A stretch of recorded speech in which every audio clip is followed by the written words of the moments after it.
Assalamualaikum warahmatullahi wabarakatuh. Alhamdulillahirabbil alamin wa bihi nasta'in ala umuri dunya waddin.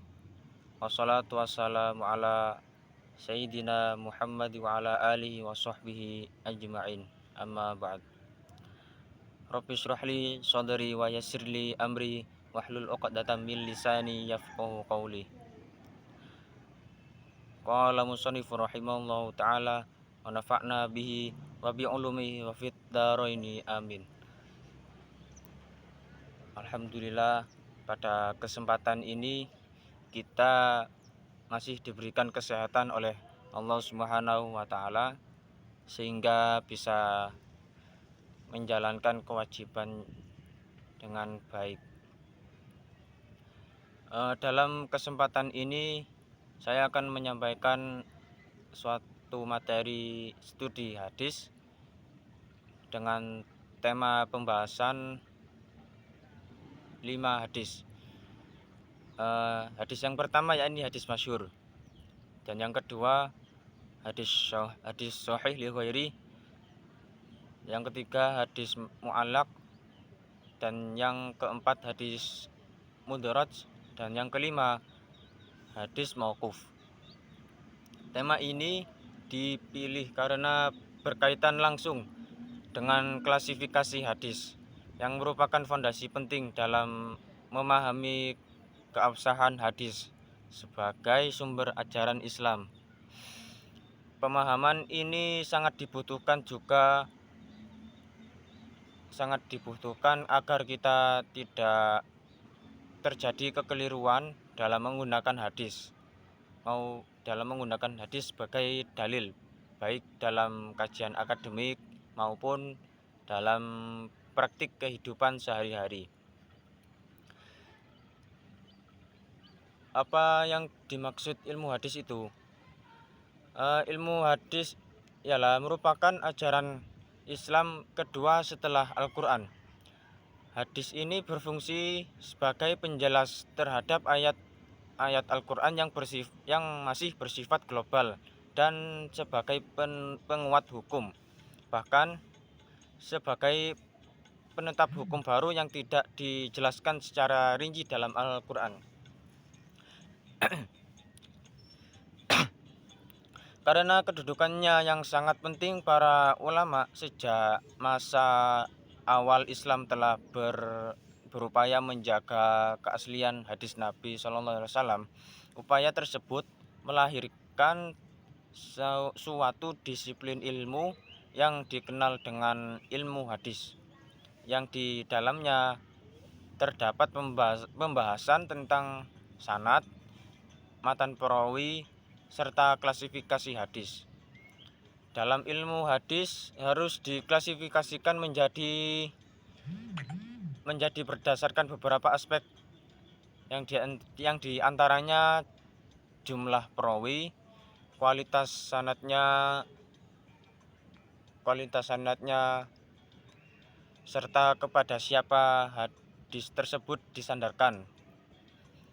Dan oleh sebab itu, kita mempelajari macam-macam hadis bukan sekadar dari teori, tetapi merupakan langkah penting agar umat Islam dapat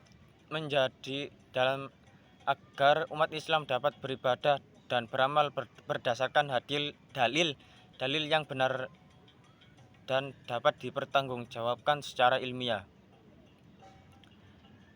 Langsung ke poin yang pertama, hadis masyhur. Hadis masyhur adalah hadis yang diriwayatkan oleh 3 orang perawi atau lebih dari setiap tingkatan tersebut, atau setiap tingkatan sanad, tetapi jumlah perawi tersebut tidak mencapai derajat mutawatir. Hadis masyhur biasanya telah dikenal luas dan disebar di tengah masyarakat, banyak yang diantaranya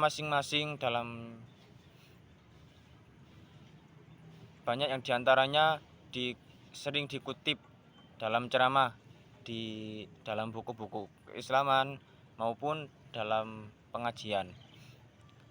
Salah satu contoh hadis masyhur adalah innamal a'malu binniyat. Sesungguhnya segala amal itu tergantung pada niat. Meskipun hadis ini sangat populer dan dikenal luas, namun dalam kajian ilmu hadis, popularitas tidak menjadikan tolak ukur utama dalam kesahihan hadis. Hadis masyhur juga tetap harus diteliti dari sanad dan matanya juga, karena tidak menjadikan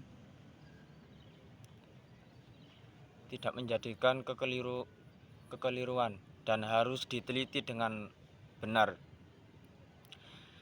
Dengan demikian, hadis masyhur bisa berstatus sahih, bisa berstatus hadis yang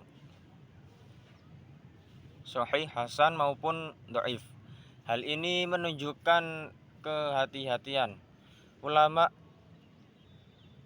hadis dalam menjaga kemurnian ajaran Nabi SAW dan menghindarkan umat dari kesalahan dalam mengambil dalil.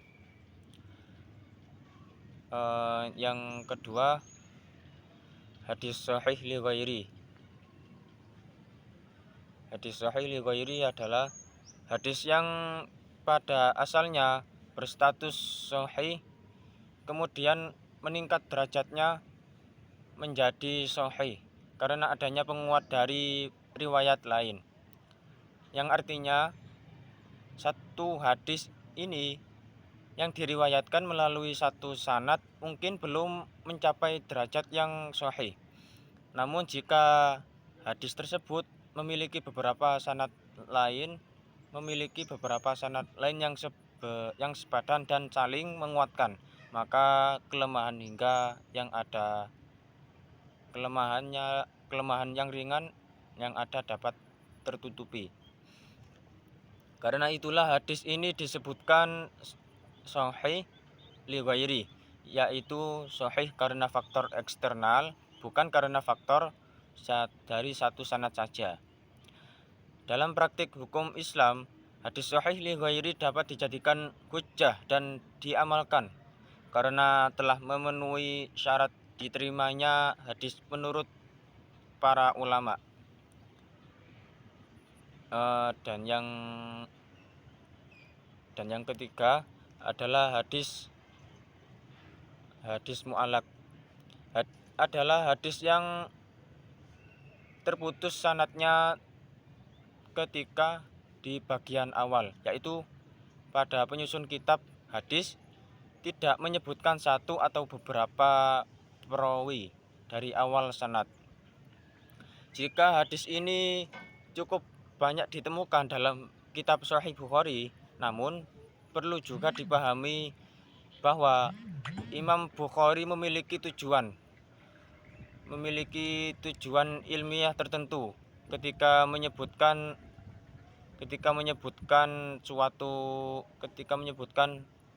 hadis mu'allaq, misalnya penguat pembahasan atau sebagai isyarat adanya riwayat lain.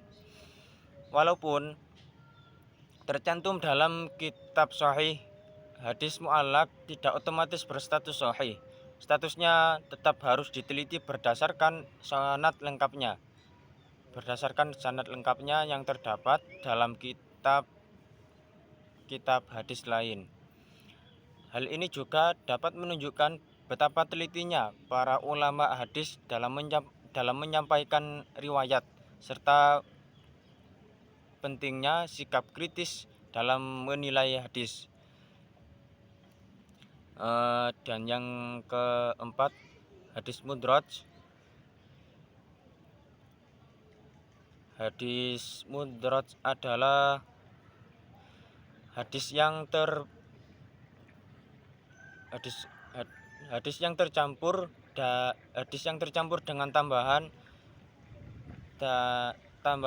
kata atau penjelasan dari perawi, baik baik pada baik pada bagian sanad maupun pada matan hadis.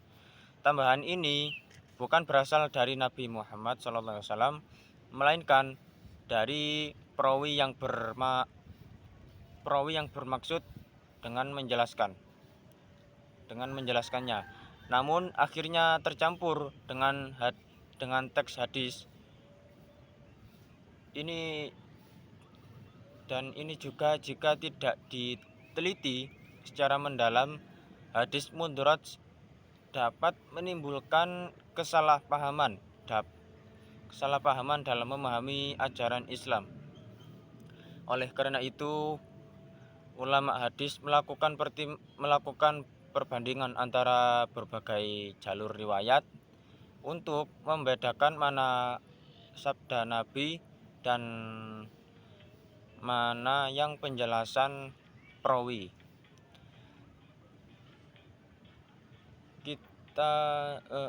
Ketelitian ini menunjukkan keseriusan ulama hadis dalam menjaga keautentikan hadis Nabi Shallallahu Alaihi Wasallam. Dan yang kelima, hadis mauquf. Hadis mauquf adalah hadis yang disandarkan kepada sahabat Nabi, namun berupa perkataan, perbuatan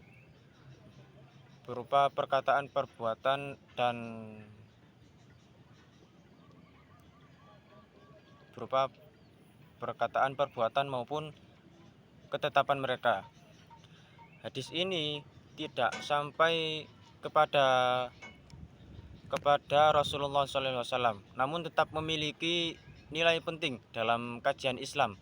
Hal ini karena para sahabat adalah generasi yang terbaik hidup bersama Nabi dan memahami ajaran Islam secara langsung. Dan juga dalam konteks hukum Islam, hadis mauquf dapat dijadikan pertimbangan, terutama menjadi masalah ijtihad, selama tidak bertentangan dalam Al-Quran dan hadis yang sahih. Pendapat ini sering menjadi rujukan penting dalam pengembangan hukum Islam pada masa setelah Rasulullah SAW wafat. Demikian penjelasan mengenai hadis masyhur, hadis sahih li ghairi, hadis mauquf, dan hadis mudraj sebagai bagian dari klasifikasi hadis dalam kajian studi hadis.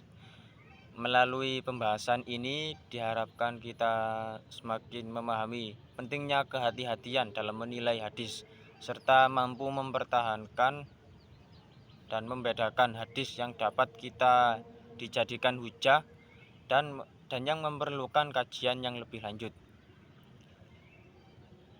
Akhir kalam, mohon maaf apabila terdapat kesalahan kata dan penyampaian. Mohon maaf yang sebesar-besarnya. Akhirul kalam, wallahu a'lamu bishawab. Assalamualaikum warahmatullahi wabarakatuh.